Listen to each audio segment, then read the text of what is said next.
presented by hello पूजा में आए हुए सभी भक्तगणों से निवेदन है कि कृपया शांति का माहौल बनाए रखें और झगड़ा का माहौल जरूर न बनाए एवं सभी भक्तगणों को प्रसाद मिलना अवश्य। राजा के फौजी बनाई है, राजा के फौजी बनाई है, समझी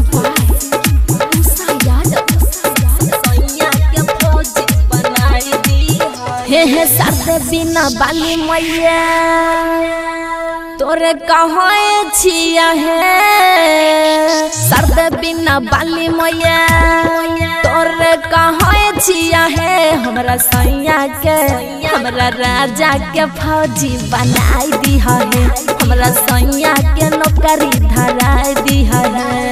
साले साले पूजा छिया मनसा पुराई दी है, साले साले पूजा छिया मनसा पुराई दी है, हमरा सैया के नौकरी धराई दी है, हमरा सैया के फौजी बनाई दी है। डीजे लाल बाबू राजा बनाई दी है, हमरा राजा के फौजी बनाई दी है। मैया सुनी है हे विनती सुनी है, हमरा सैया के नौकरी धराई है।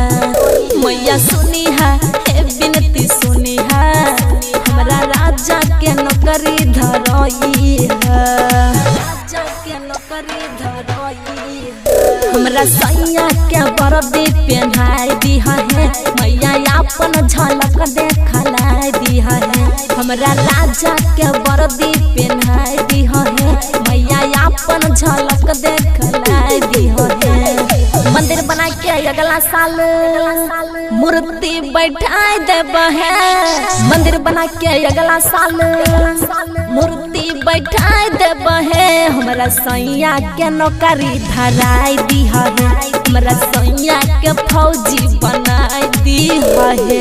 डीजे लाल बाबू राजा बनाई दी है, हमरा राजा के फौजी बनाई दी है। संग मरमर के मूर्ति बैठाई बा, तोरा मंदिर में चमकी लगाई बा, तनी तक मैया है आँख खोला मैया है, दया कर दहा मैया एक बार, दया कर दहा मैया एक बार। सिंगर उषा यादव के भगिया मैया जगाई दे हो है, सिंगर उषा यादव के भगिया मैया जगाई दे हो है, हमरा सैया के हमरा राजा के नौकरी धराई दे हो है, हमरा सैया के नौकरी धराई दे हो है। ज्ञान दाया के मैया छह भंडार, मैया ताक देव हो जैते बेरा पार, ज्ञान दाया के तू ही छह भंडार, मैया ताक देव हो जैते बेरा पार।